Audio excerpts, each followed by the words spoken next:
let's start with Dak. I mean, at this point, what is the expectation from Dak health-wise and his ability to participate in camp? Let me answer Bart's question first. Bart, they're 0-2 on Hard Knocks and making the playoffs. They missed it in 2002 and they missed it in 2008. So, third and I think he might have been on that Ravens team that ended their season that year, right? Well, I don't know that, but I'd appreciate it. At Texas Stadium?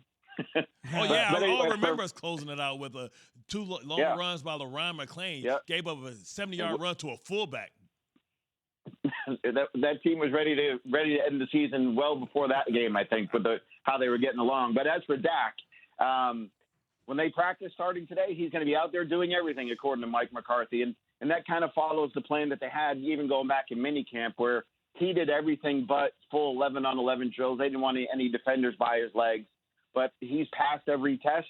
He's felt fine. When we saw him in the spring, he was doing design rollouts. He was doing off-script plays. He was doing everything, and you wouldn't know that he had such a major injury. So when they get out there and practice today, he's out there and going to do everything. Now, they're not in pads until next week. They get that little build up there to get the guys' legs under them. But the expectation is for Dak is to do everything, and then when they get in the preseason games, he'll play some. I don't think you see him in that Hall of Fame game.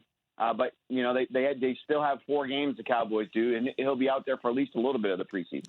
Todd, the biggest story, I believe, on this team that's not named Dak Prescott is this defense. And if they can, fight their way out of a wet paper bag, what do we think that Dan Quinn is going to be able to accomplish, and what do you think about, and what's the feeling about some of the draft picks that they brought in? Yeah, ran into Stephen Jones last week at an event and asked him about the defense and the expectations. Like, look, we're confident. We're going back to what we've done a little bit in the past with Dan Quinn, what they did with Chris Richard, what they did with Rod Marinelli, and the players will fit in.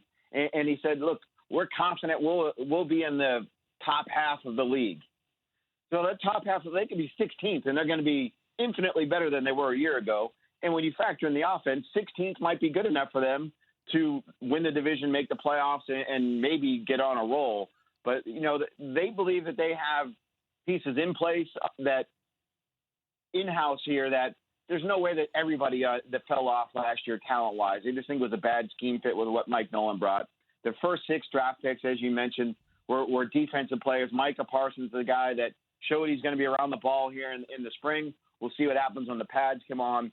They made some low-cost, low-risk free agent signings. They think they'll add depth to their defensive line. So they're not looking to be, your Ravens. They're just looking to be the 2014 Cowboys, who are really a pretty good defense situationally and took the ball away at key moments. That's what they want, a good situational defense, not a defense like last year that just got run every which way possible.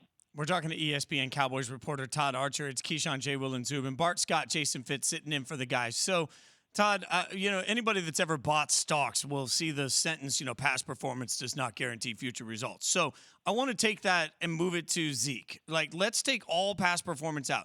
Future results. Who is Zeke now as a running back in the NFL? Zeke is going to have a bounce back year. And some of it is based on last year's past performance when he didn't reach 1,000 yards, fumbled 6 times, and was a guy that just didn't look like himself. We have to factor in he didn't have Dak for 11 games. He didn't have his full offensive line for the entire season. And those are excuses or reasons. There's a fine line between those two, I get.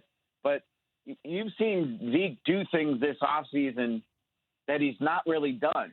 So I think even he realizes maybe that it's time to get a little more serious about the craft and getting after it. And, this offense isn't going to run through Zeke. It's now changed with Dak and the receivers that they have. But he can still be a guy that will be easily 1,000-yard back plus. And I think you'll see him back in that conversation as, if not a league's leading rusher because the dynamics of the offense have changed, at least going to be in the top 5. And, look, you're paying him as the highest paid running back or one of the highest paid. You want more than that, I understand. But this philosophy of this team has changed even since he signed that contract a couple years ago. Camp's all about competition for me. And what is the most intriguing battle out there, in Dallas?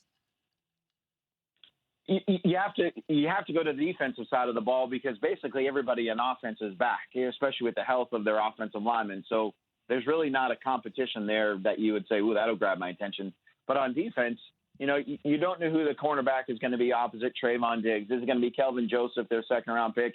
Anthony Brown, a veteran cornerback? Can somebody else get into that mix? But I'm going to go to linebacker, and not so much like who starts or anything, but how do they figure out the dynamic between Micah Parsons, Leighton Vander Esch, and Jalen Smith? Because as we know, there's only 2 linebackers really on the field now, 80% of the snaps with the way you play this. So they've talked about Micah Parsons being a designated pass rusher at times. Jalen Smith might do some of that.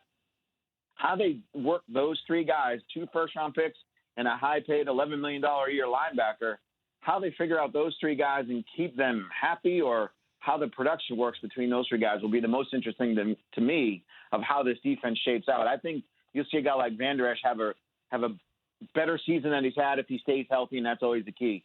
Jalen Smith has to get back to what he was in 2018 for this defense, and I told you earlier about Micah Parsons. They're really excited about what he can bring to this unit. So that linebacker spot and how that plays out between those 3 guys is the most intriguing thing to me. I'd like to add Keanu Neal to that competition as well, because most defenses now only have 1 linebacker in their sub packages, and they have a hybrid type of dime player, and Keanu Neal, at 230 pounds, will fit that bill. And he's got a background with Dan Quinn as well, and that's kind of the reason why they brought him in. He did a little bit of that with him in Atlanta, and now he's no longer a safety. He's a full-time linebacker. Add that. So you got 4 guys for 1 or 2 spots. It's going to be an interesting battle. Thanks for watching ESPN on YouTube. For live streaming sports and premium content, subscribe to ESPN+.